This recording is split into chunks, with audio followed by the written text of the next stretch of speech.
सिया राम मैं सब जग जानी, करऊं प्रणाम जोरि जुग पानी।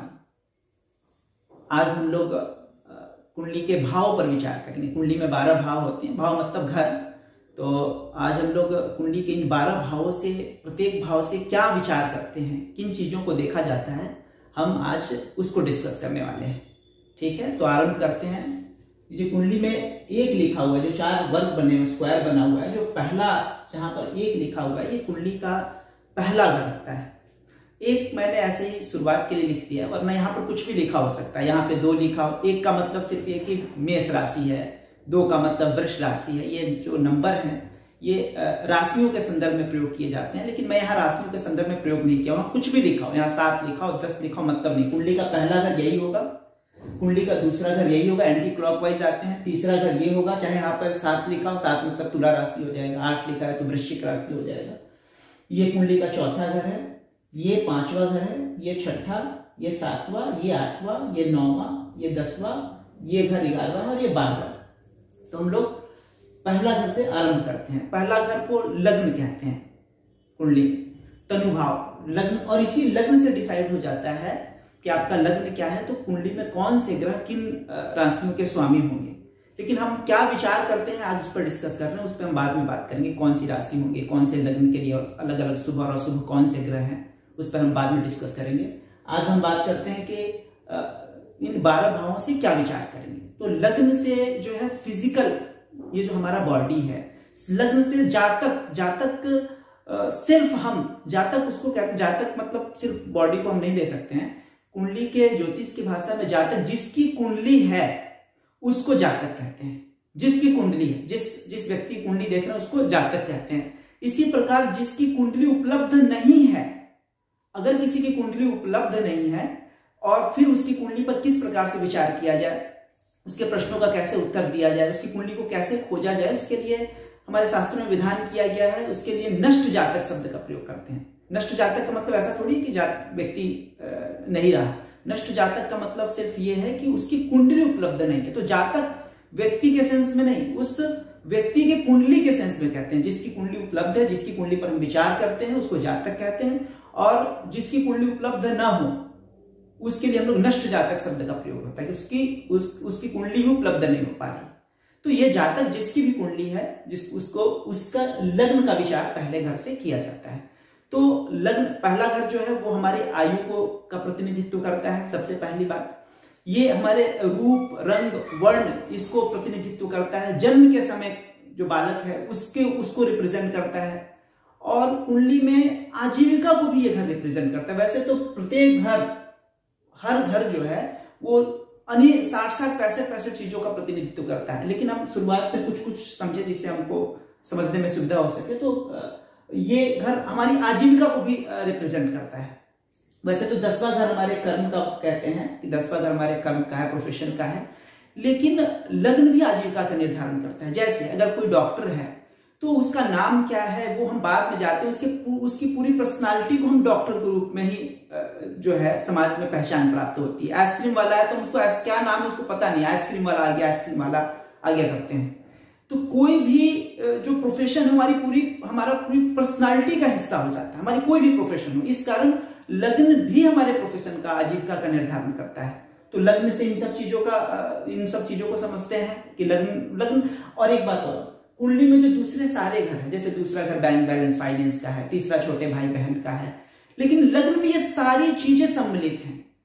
अगर लग्न स्ट्रांग है तो सब कुछ देने में सक्षम है, और लग्न कमजोर हो गया तो दूसरी चीजें अगर मजबूत भी होंगी तो लग्न फिर उस व्यक्ति को मिलना मुश्किल हो जाएगा। इसलिए लग्न सबसे महत्वपूर्ण है। सारे तत्व थोड़े थोड़े मात्रा में लग्न में है, बीज रूप में है। लग्न मतलब वो एक वृक्ष बनने की जो पूरी संभावना है बीज रूप में, वो है लग्न। तो लग्न सबसे महत्वपूर्ण है।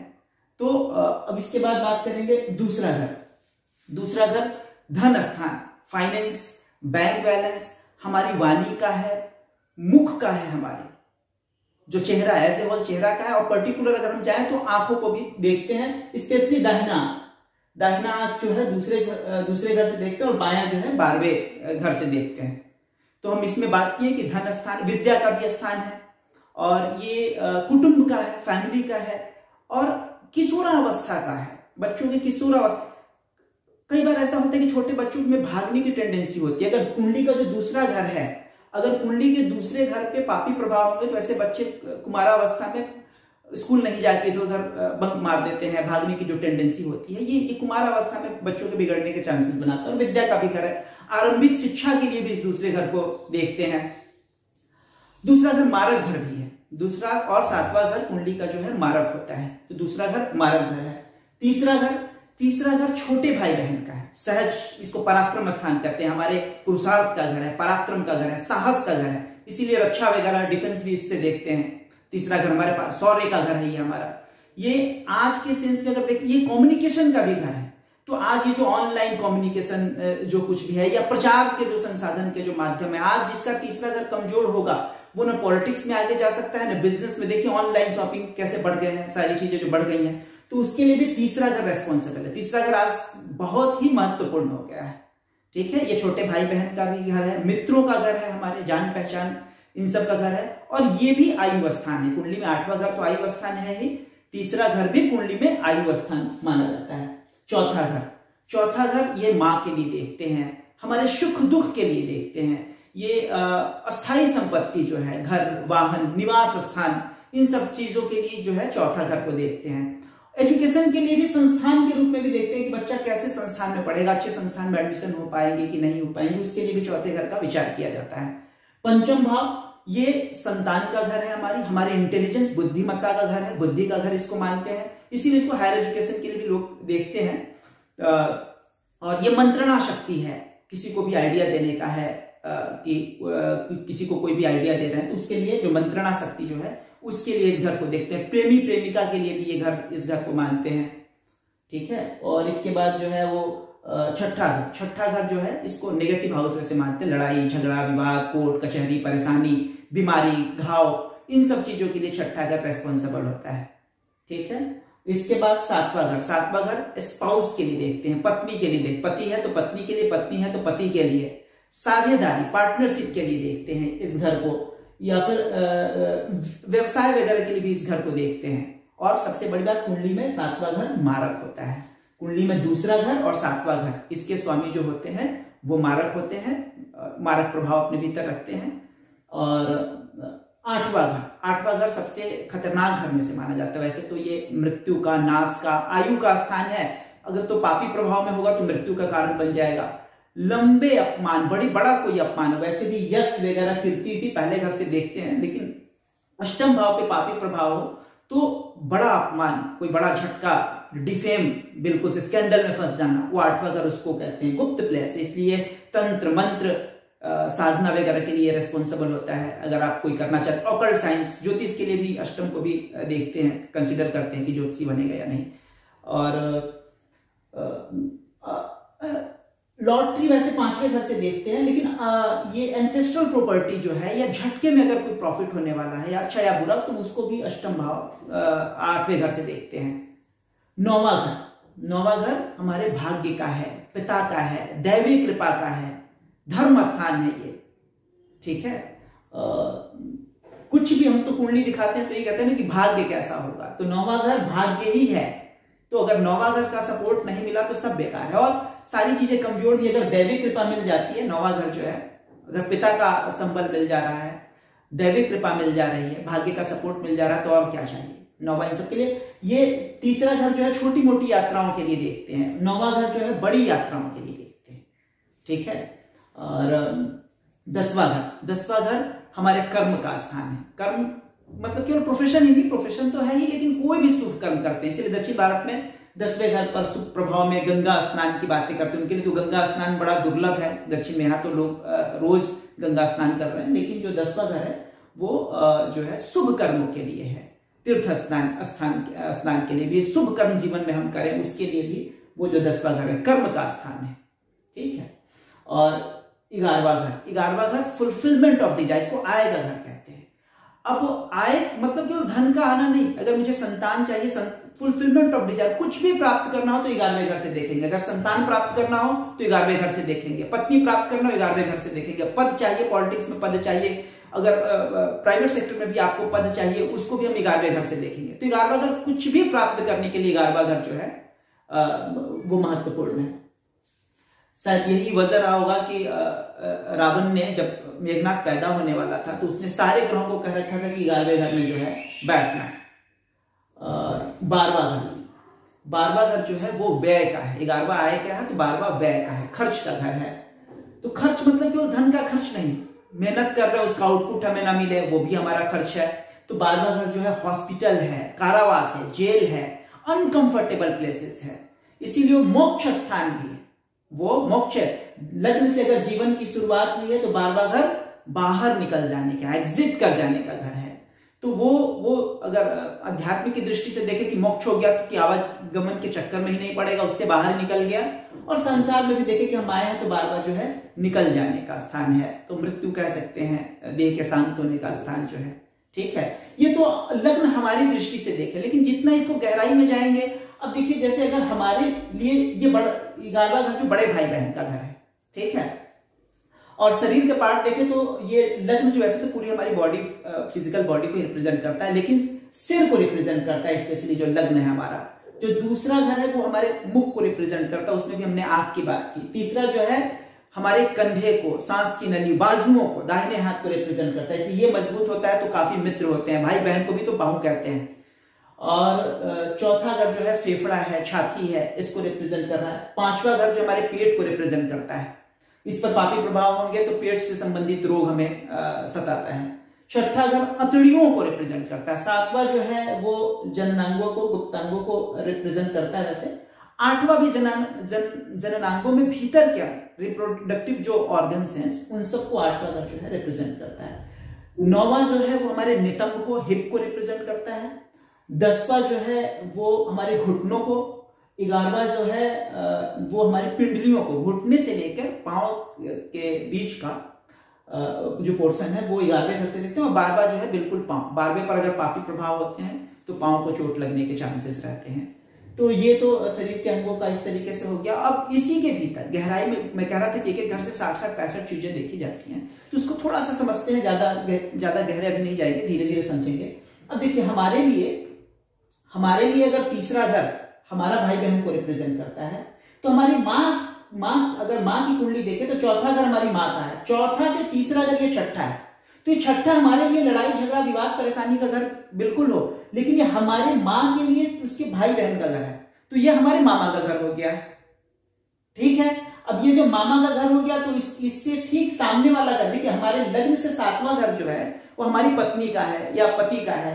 तो अब इससे ठीक इसके सामने वाला घर जो 12वां है वो हमारी मामी का घर हो जाएगा, मतलब कि हमारे मामा या मौसी जो है उनके पति या पत्नी का ये घर हो गया।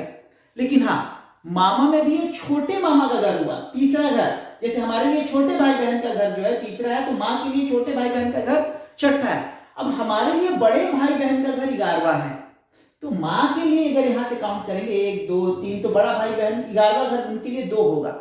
तो जो दूसरा घर हमारे वाणी का है, फाइनेंस का है, बैंक बैलेंस का है, वो हमारी माँ के बड़े भाई के लिए, मामा जो माँ से बड़े होंगे उनको रिप्रेजेंट वो करेगा। अब हमारी कुंडली में जो हमारे लिए 9वां घर है वो हमारी पत्नी के लिए तीसरा घर हो जाएगा, तो उसके छोटे भाई बहन को वो रिप्रेजेंट करेगा। और जो हमारा तीसरा घर है कुंडली में, हमारी पत्नी का घर जो 7वां, इसे काउंट करेंगे 1 2 3 4 5 6 7 8 9, तो हमारी पत्नी के लिए पिता का घर वो हो गया।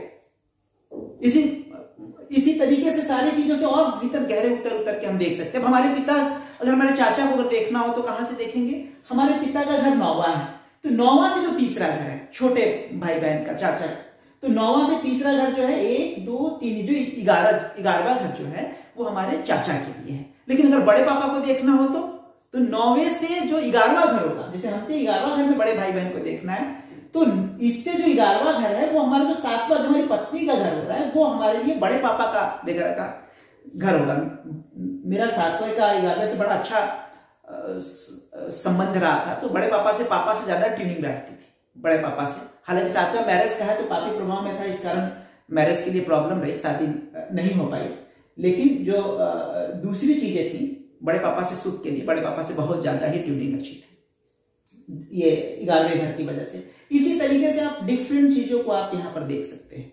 कई लोग जो है 10वें घर को पिता के लिए मानते हैं। जैसे हमारे लिए लग्न हमारा है तो 7वां घर हमारी पत्नी या पति का है, तो माँ का घर चौथा है, तो उससे सामने वाला घर जो है 7वां जो है उसको जो है वो पिता के लिए मानते हैं। दक्षिण भारत में भी कई लोग जो है 10वें को पिता के लिए मानते हैं, लेकिन प्रैक्टिकली रिजल्ट जो है ना वो 9वें से ज्यादा सटीक बैठता है। वैसे 10वां विचार कर सकते हैं, ये खुद के ऊपर है, आप कोशिश कीजिए, लेकिन 9वां से, क्योंकि हमारा संतान हमारे से 5वां घर है, ठीक है, हमारे संतान को हम लग्न से 5वें घर से संतान का विचार करते हैं, तो हमारे पिता से 5वां घर लग्न हो जा रहा है, ठीक है, हमारे पिता से 5वां घर जो है वो लग्न हो जा रहा है। तो ये और 9वां से, अब एक चीज और बता दें कि कुंडली में 6ठा, 8वां और 12वां घर जो है वो अच्छा नहीं मानते, ठीक है। 6ठा घर लड़ाई झगड़ा विवाद परेशानी कोर्ट कचहरी का है, 8वां आयु का है तो आयु हनन का भी ऑब्स्टिकल्स अड़चन परेशानियों का घर है, और 12वां तो खर्च का ही घर है। किसी भी शुभ स्थान का स्वामी अगर यहां चला जाता है तो इसको अच्छा नहीं मानते कुंडली में, और इस अशुभ और इन स्थानों के स्वामी किसी शुभ जगह चले आएंगे तो उसको भी अच्छा नहीं मानते। तो कुछ लोग जो 10वें से विचार करते हैं 9वें से, तो मैं इस पर मेरा जो अनुभव रहा है, मैंने देखा कि अगर 9वें का स्वामी अष्टम में चला है, 9वां पिता का घर का स्वामी अष्टम में चला है, तो उसको पिता का सुख में न्यूनता आ जाती है, कुछ ना कुछ समस्या आ जाती है, वो या हेल्थ इश्यूज हो या बाहर रह रहे हैं या कुछ ना कुछ प्रॉब्लम। 10वें का यहां आने से सिर्फ मैंने प्रोफेशन में समस्याएं देखी, लेकिन पिता से रिलेटेड उतनी समस्या नहीं देखी, इसलिए मैं 9वां ही मानता हूं पिता के लिए। अब 10वां जिनको मानना है मान सकते हैं। और एक चीज और कि अब जब वो बाद में डिटेल में जाएंगे, लेकिन फिर भी थोड़ा मैं एक 3 चीजें समझाना चाह रहा हूं कि जो हमसे 6ठा, 8वां, 12वां जो है हमारे लग्न से हमारे लिए खराब है, इसी तरीके से हर घर से 6ठा, 8वां और 12वां उस भाव के लिए हानिकारक होगा, किसी भी भाव से। तो ये जो 8वां घर है ना, ये 9वें घर से 12वां घर हो गया। जैसे हमारे से पीछे वाले 12वां घर, लग्न से पीछे वाला घर जो इसके लिए 12वां घर हो गया, हमारे लिए 12वां घर हो गया, इसीलिए जो 6 है वो 7 से 12वां घर हो गया। किसी भी घर, जैसे 10 के लिए 12वां घर कौन सा होगा, 10, 11, 12 घर एंटी क्लॉकवाइज जाएंगे, तो पीछे वाला जो घर है जहां 9 लिखा है वो उसके लिए 12वां घर हो जाएगा। तो जो पिता के लिए, जो पिता के घर का 9वां घर पिता का है, पिता के घर का स्वामी अगर अष्टम में चला आता है तो वो लग्न से अष्टम में तो आ ही रहा, खुद की पोजीशन से 12वां में चला रहा, डबल पिट जाता है। इसीलिए भाग्य के लिए, पिता के लिए ये स्थिति बहुत अच्छी नहीं मानी जाती है अगर किसी का 9वें भाव का स्वामी अष्टम में चला है। इसी तरीके से जो संतान पंचम भाव का स्वामी अगर 12वें में चला जाए तो लग्न से भी 12वां घर जो है वो अच्छी बात नहीं है, लॉस का, खर्च का घर है। और खुद की पोजीशन से अगर 5 से काउंट करें, 5 पहला घर, ये दूसरा, ये तीसरा, चौथा, 5वां, 6ठा, 7वां, 8वां, खुद की पोजीशन से 8वें घर में चला जा रहा है। अब ये तो अनिष्ट स्थान है, नाश स्थान है, तो संतान के लिए स्थिति ठीक नहीं है। हायर एजुकेशन में भी दिक्कत लाता है। हायर एजुकेशन मतलब कि ग्रेजुएशन या एमए तक कर सकते हैं, पीएचडी वगैरह जो है वो 9वें घर से देखते हैं। सुपर हायर एजुकेशन की अगर बात करें तो पीएचडी वगैरह 9वें घर से देखेंगे। तो ये यहां पर। और तीसरा संतान के लिए, संतान बोल रहे हैं, पत्नी के लिए या पति के लिए, अगर इस घर का स्वामी भी अगर 12वें में चला जा रहा है तो लग्न से भी 12वें में जा रहा है और खुद की पोजीशन से 6ठा हो जा रहा है। 7 से अगर काउंट करेंगे 1, 2, 3, 4, 5, 6, 6ठा, 8वां, 12वां, ठीक नहीं है। प्लस 7वें घर का जो स्वामी है अगर इस जगह पे चला आता है 6ठे घर में, तो लग्न से भी 6ठा घर में चला है और खुद की पोजीशन से भी 12वें घर में चला आ रहा है, ठीक है। इससे पीछे वाला घर 12वां, तो ये डबल पिट जा रहा है इस जगह पे, इस जगह पर ये यहां पे डबल पिट जा रहा है। तो ये तीनों 5, 7 और 9, ये तीनों 5वां घर, 7वां घर, 9वें घर के साथ ये विडंबना है कि इनका अगर ये कहीं अगर 9वें घर का स्वामी 8वें में गया तो डबल पिट जाएगा, 5वें घर का स्वामी अगर 12वें में गया तो डबल पिट जा रहा है, और अगर सप्तम भाव का स्वामी 12वें में या 6ठे में जा रहा है तो भी डबल पिट जा रहा है। 7वां जो विवाह का घर है ये इसको ज्यादा पिटने की संभावना। इसी कारण जो है ना, वो मुझे तो समझ में नहीं आता है कि ईश्वर ने जो 7वां विवाह का स्पाउस का घर था, पति या पत्नी को, उसी को मारक घर क्यों बना दिया। मतलब अजीब विडंबना है कि वही घर जो है हमारे लिए जो है लोग इतना इंतजार करते हैं विवाह के लिए, और 7वां घर ही हमारे लिए मारक हो जाता है। कुंडली में 8वां घर और तीसरा घर, आयु का स्थान हमने पहले बताया कि 8वां घर आयु का है और तीसरा घर भी आयु का है। तो दूसरा और 7वां मारक इसीलिए क्योंकि 8वें से 12वां घर 7वां हो जाएगा। पीछे वाला घर 8, 9, 10 ऐसे जाएंगे तो उसे पीछे वाला घर 12वां, तो आयु से 12वां आयु का नाश का स्थान बन जाएगा। इस कारण ये जो है मारक घर हो गया। और वैसे ही जो दूसरा घर है वो तीसरे से 12वां घर पड़ जाता है। तीसरा घर आयु का तो 1, 2, 3, 4 करके घर जाएंगे तो ये 12वां मारक हो गया। समझ में आएगी क्यों दूसरा और 7वां ही क्यों मारक है? क्योंकि 8वां और तीसरा जो है वो आयु स्थान है। उसमें मुख्य रूप से 8वां ही आयु स्थान था। एक्चुअली भवात भवन का नियम होता है कि जैसे अगर हम संतान का विचार कर रहे हैं तो यहां से 5वें घर से संतान का विचार करेंगे तो जितना घर जो घर संतान के लिए उससे उतना ही घर आगे वाले घर से उसके लिए विचार करेंगे। तो पंचम से पंचम फिर 9वां घर भी यहां से 5 काउंट हो जाता है। तो संतान के लिए 5वें से विचार करते हैं और 9वें से भी विचार करते हैं। ठीक है, इसी तरीके से सब घर को देखते हैं। तो अब जो है 8वां घर आयु का है तो 8वें से फिर 8वां जाएंगे। 8वें से 8वां जो यहां से काउंट करेंगे तो 1, 2, 3, 4, 5, 6, 7, 8 तीसरा घर। तो 8वां भी आयु का है और तीसरा भी आयु का है। तो ये दोनों इस कारण से आयु के हो गए। और इनसे 12वां घर, 8वें से 12वां घर 7वां ये मारक हो गया और तीसरे से 12वां घर दूसरा ये मारक हो गया। हालांकि लघु पराशरी में वो कहते हैं कि दूसरा घर ज्यादा प्रबल मारक है 7वें की तुलना में। दूसरा घर को ज्यादा प्रबल मारक मानते, 7वां ही मारक है, दूसरा ही मारक है, लेकिन दूसरे को ज्यादा प्रबल मानते हैं। लेकिन ऐसा व्यवहार में नहीं होता है। व्यवहार में कोई भी ग्रह जो पापी प्रभाव में ज्यादा होगा वही आपके लिए मारक होगा और दूसरा ज्यादा अधिक मारक कैसे हो सकता है? जबकि मेन मारक 8वां है, 8वें से 8वां होने के कारण तीसरा भी आयु का स्थान बना है। तो जब 8वां हमारा मेन स्थान है, जैसे मेन संतान का स्थान 5वां है, 5वें से 5वां होने की वजह से 9वां भी संतान के लिए देखते हैं, लेकिन पहला मेन हमारा स्थान 5वां है, हम मेन 9वें को नहीं कह सकते। उसी तरीके से मेन आयु का स्थान 8वां है, मेन तीसरा स्थान नहीं है। तो जब मेन स्थान 8वां है तो मेन मारक अगर हम देखेंगे तो 7वां होगा, फिर दूसरा। ठीक, हालांकि ठीक है, अगर शास्त्र में कहा गया है तो दोनों ही मान लेते हैं कि दूसरा 7वां दोनों, लेकिन जिसपे पापी प्रभाव ज्यादा होगा या अगर 7वें में दूसरे की दशा आ जाए, दूसरे के महादशा में 7वें की आ जाए तो भी दिक्कत होगी। वो तो कुंडली, पर्टिकुलर कुंडली के अकॉर्डिंग उसको देखते हैं। तो अभी मैंने कुछ हल्का फुल्का समझाने की कोशिश की कि इन सब चीजों को हम समझ पाए। प्रोफेशन जो है वो 10वें से तो देखेंगे, लेकिन जो दूसरा घर जो हम मारक से बहुत भयभीत होने की बात नहीं है। हमेशा मारक अगर जब मृत्यु की जो संभावना होंगी और जब समय आएगा, एक समय विशेष में मृत्यु मिलेगी, उससे पहले आएगा तो वो बैंक बैलेंस धन का घर का स्वामी। मेरा मार्केस मंगल है, मंगल आता है, धन देता है, पैसा देता है, तो डरने वाली बात नहीं। कुंडली में जब ऐसे योग होंगे, जब मृत्यु का समय आएगा, अगर किसी को वृद्धावस्था में मरना है तो जवानी में डरने की बात नहीं, दूसरा घर जो हमें धन देगा। ठीक है, अगर पापी प्रभाव में होगा तो मृत्यु तुल्य कष्ट देगा। और हाँ, कई बार मारक दशा होती है और सोचते हैं कि यार शरीर को क्षति पहुंच जाएगी, नहीं, कई बार बहुत तगड़ा फाइनेंशियल लॉस होता है कि आदमी की पूरी रूह कांप जाती है, बिल्कुल उठने में समय लग जाता है, कई साल लग जाते हैं। तो वैसी सिचुएशन भी मारक प्रभाव जो है हमारे धन का भी क्षरण कर सकती है, धन का भी नाश कर सकती है। ठीक है, फिर आगे इसी को बार बार रिपीट होगी दूसरी तरीके से। एक एक हर लगन के लिए कौन से शुभ ग्रह हैं, कौन से अशुभ ग्रह हैं, इसको हम और आगे समझते जाएंगे। शुरुआत में ज्यादा जटिल नहीं करते हैं। ठीक है, फिर बार बार देखिएगा इस वीडियो को, कुछ भीतर चली जाएंगी, फिर धीरे धीरे बार बार रिपीट होगी और समझ में आने लगेगा आगे। जब हम आगे जब अलग अलग हर भाव के लिए अलग अलग लग्न से वहां पर क्या फल होगा, जब उस पर जाएंगे तो देखिए कई अर्थ बदल जाते हैं। जो अभी हमने ऊपर से हम सीख रहे हैं उसके कई अर्थ बाद में चल के मीनिंग उसके चेंज होते जाते हैं। ये अभी कखा गगा ही है। ठीक है, तो फिर चलते हैं। कृष्णम वंदे जगत गुरु।